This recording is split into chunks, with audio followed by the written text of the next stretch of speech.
આયુર્વેદમાં આમળાને અમૃત ગણવામાં આવે છે કારણ કે તે રોગ પ્રતિકારની શક્તિ વધારવામાં, વાળ અને ત્વચાને સ્વસ્થ રાખવા માટે, વાસણ સુધારો કરતા મદદ કરે છે. પરંતુ શું તમે જાણો છો કે આમળો કેટલાક લોકો માટે ઝેરી સાબિત થઈ શકે છે? તેને કેટલાક ખાસ સંભાવનાઓ તે આમળાનું સેવન તમારા માટે નુકસાનનું કારણ સાબિત થઈ શકે છે. ચાલો જાણીએ કે આ લોકોને આમળાનું ખાવાનું ટાળવું જોઈએ કે શા માટે. કે લો પ્રેશર બ્લડ સુધારવા લોકોને આમળાનું કુદરતી રીતે બ્લડ શુગર ઘટાડવાનું કામ કરે છે. જો તમે ડાયાબિટીસ દિવસને પહેલાથી બ્લડ શુગર ઘટાડવા માટે જે દવાઓ માટે લઈ રહ્યા છો, તો આમળા દ્વારા તમારા સુગરનું લેવલ ખૂબ જ ઘટાડી શકે છે. તેના કારણે નબળો ચક્કર આવી શકે છે. ડૉક્ટરની સલાહ લીધા પછી જ આ આમળા ખાવાનું છે.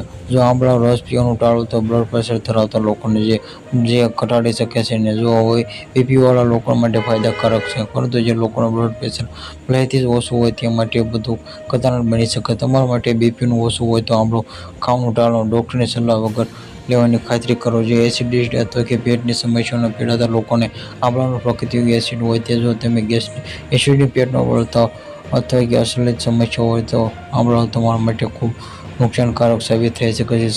સગર્ભા સ્ત્રીઓ માટે ડૉક્ટરની સલાહ વિના આમળાનું ન ખાવું જોઈએ અને વધુ પડતું સેવન ટાળો. આમળા ખાવાની સાચી રીત છે કે જેનામાંથી કોઈ સમસ્યા ન હોય પણ આમળાને યોગ્ય માત્રામાં અને યોગ્ય રીતે ખાવું જરૂરી છે. દિવસમાં 1 થી 2 ગૂસબેરી ન ખાઓ અને તેનાથી હંમેશા સંતુલિત માત્રામાં લેવાનું. વધુ પડતી એસિડિટી બચાવવા માટે તેનું મધ અથવા ગોળ સાથે ખાઓ. આમળાનું સ્વાસ્થ્ય માટે ફાયદાકારક છે. કેટલાક લોકો માટે તે નુકસાન પણ હોઈ શકે છે. જો તમે આમાંથી કોઈ પણ સમસ્યા હોય તો ડૉક્ટરની સલાહ વિના આમળાનું સેવન કરો અને સ્વાસ્થ્ય સંબંધિત કોઈ પણ વસ્તુનું વધુ પડતું અથવા કે ખોટી રીતે સેવન કરવું હંમેશા નુકસાનકારક સાબિત થઈ શકે છે.